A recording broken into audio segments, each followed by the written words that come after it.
Hello everyone, this is Charles from Surefire Engineering, and today we're going to do a quick video on our Kiln retrofit control system.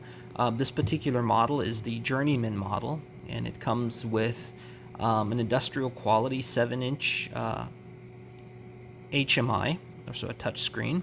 On the inside there is a high quality SCR power controller and also a digital temperature controller with ramp soak capability and some other interesting features that we're going to go over today.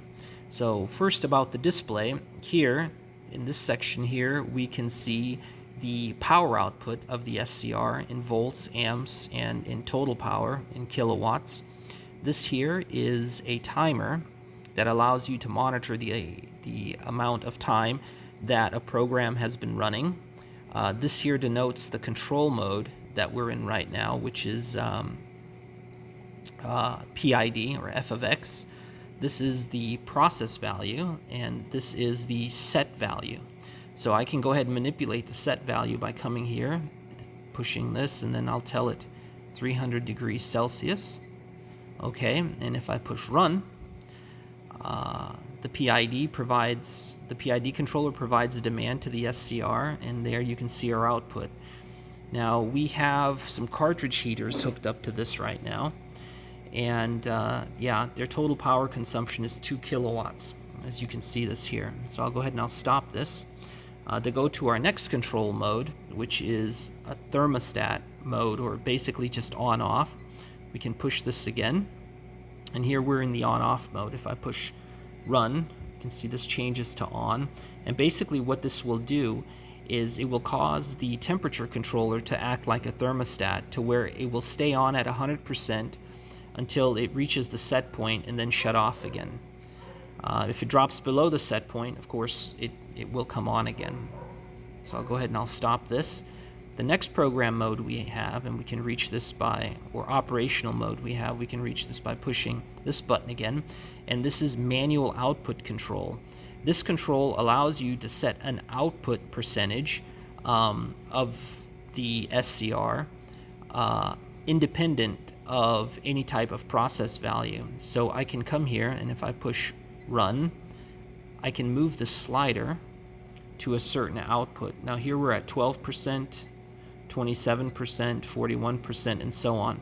I can also input a manual output percentage, so I'll tell it 50%, and there you can see here we're at about a 50% output. Go ahead and stop that. First I'm going to set it back to 0 and go ahead and stop it. The next control mode that we have is the ramp soak feature.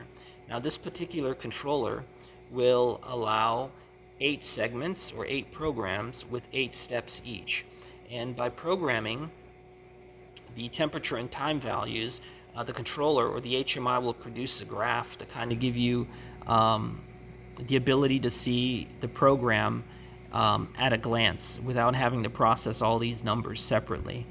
Down here we can see our 8 temperature steps, and below them is the execution time for each step. Now if you notice here, only the first 5 are highlighted, the last 3 are not, and what that means is that the controller is set to execute these 5 only. I can change this, and if I come up here we can see that the number of active steps is 5, and the program number is 3. So if I come down here and I increase the number of steps to execute, the graph will change, and the number of steps to execute here, the screen number, will change, and I'll bring it all the way up to 8 steps total. Oh, did I get that last one? Okay, there we go. And you can see our graph changes. We can manipulate these numbers by just simply pushing on one of them, and this is set to 250 degrees Celsius. I'll go ahead and I'll put in 300, enter, and it will adjust the graph accordingly. Also the same thing with time.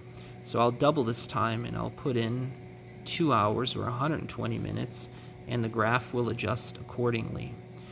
You can scroll through the programs you would like to execute by using this plus or minus button, and if I push this, you can see the program number will go up. So I believe there's a program 8 that we were running earlier to kind of fine-tune this. Is it in there? Yes, it is. So here you can see it, and if I push run, the program timer will tally the total amount of time remaining in minutes for the program, and it will also show you the amount of time remaining for each individual step. So the first step here is 2 minutes. You can see that here. And if you look closely, this vertical white line on the screen is slowly moving to the right. And what that is a progress bar. So you can at a glance see exactly where you're at in the program. Let me go ahead and stop this here. We also have a settings screen here, which has some interesting features. Earlier I mentioned the total elapsed time, or total elapsed run time, can be reset here by resetting the timer, and that goes back to 0. Here we have a language feature. Of course, we're based in South Korea, so we offer Hangul as an optional language. I'll put this back to English. And here's another interesting feature we have. First, let me go back to, and I'll explain this feature now, but first I have to show you. I'll go back to the PID screen. Okay, so as I mentioned earlier, we've got some, I might not have mentioned this, but we have some cartridge heaters hooked up to this, and they'll draw about 9 amps total. So let me increase the set point to 500 so we can get maximum power output, and I'll go ahead and I'll push run. And if you see here, the total amount of current that this will draw is 9 amps. Okay, now I've been in a lot of pottery studios in my life, even though I'm not a potter, and I know that sometimes running the kiln, running an extruder or some type of a clay mixer will put a significant demand on the electrical power, and it can start causing the breaker to trip, which is a headache. So what we've incorporated into this control system is a current limiting device. And as we can see here, the current limiting or power limiting device is currently set to 10 amperes. And we can also see this up here. So this is our line voltage here. It varies between 220 and 230 volts. And the current limit is set to 10 amps, which gives us about 2.3 kilowatts of total output. Now if I come here, remember earlier it was drawing 9 amps. So let's say I wanted to limit the current to 4 amps. I would come in here, select 4 amps. Now it adjusted the output here, so that would mean we would just be under a kilowatt. Now I'm going to go back to the home screen here. Now if you watch the amperage output when I push run,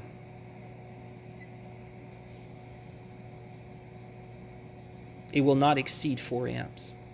So what that means is that I'm effectively able to limit the amount of power that I allow to my heating elements, which is pretty cool. I mean, if you ask me, it just gives you that extra added control.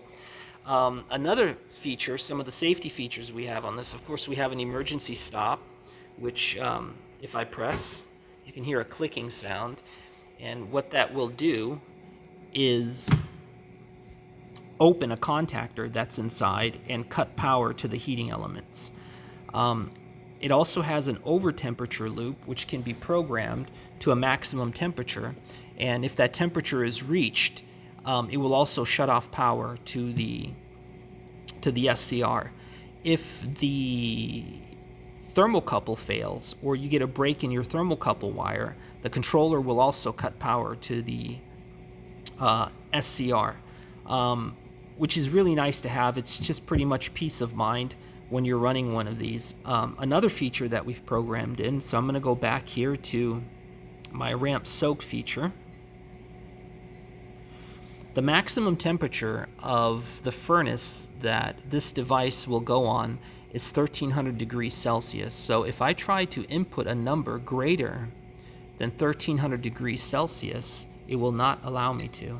And it will give me an alarm saying that I've exceeded the temperature limit.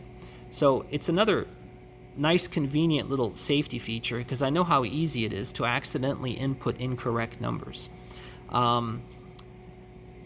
Gets back to the graph. Also, the graph will show you, let's say I just wanted a nice slow ramp up here, and if I accidentally, put in a high value, after the graph adjusts, it will show me, oh, I've got a problem here. Oh, I put in 1300 degrees Celsius. Let's say I meant to put in 300. And again, the graph will adapt, and you can see that pretty much at a glance. Back here at our settings screens, I already think I went over this. Yes, the language, the timer reset, and yeah, that's really about it. Down here, we have our on-off switch, so I'll go ahead and shut off the power and turn it back on, and the system will reboot.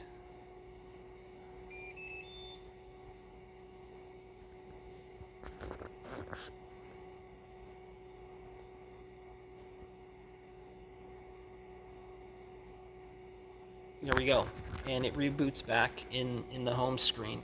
Over here, we have a power light that even if the power is off, this light is on, indicating that the inside of the cabinet is live. And down here, we have an indicator lamp that shows us if our component control voltage, which runs, they all run on a 24-volt system, so if the 24 volts is active. And over here, we have the emergency stop. So I'll fire this back up, and the control voltage light will come back on. Yeah, so that is pretty much it for our controller here. Please check out our website at surefire.engineering, and you can learn some more details over this controller. If anybody has any custom controller requests, we can also do that for you. And here in the next few days, when we deliver this to the customer and retrofit the kiln, I'm going to try to do another video and get that out to you guys. So thanks a lot for watching, and until next time, take care, guys.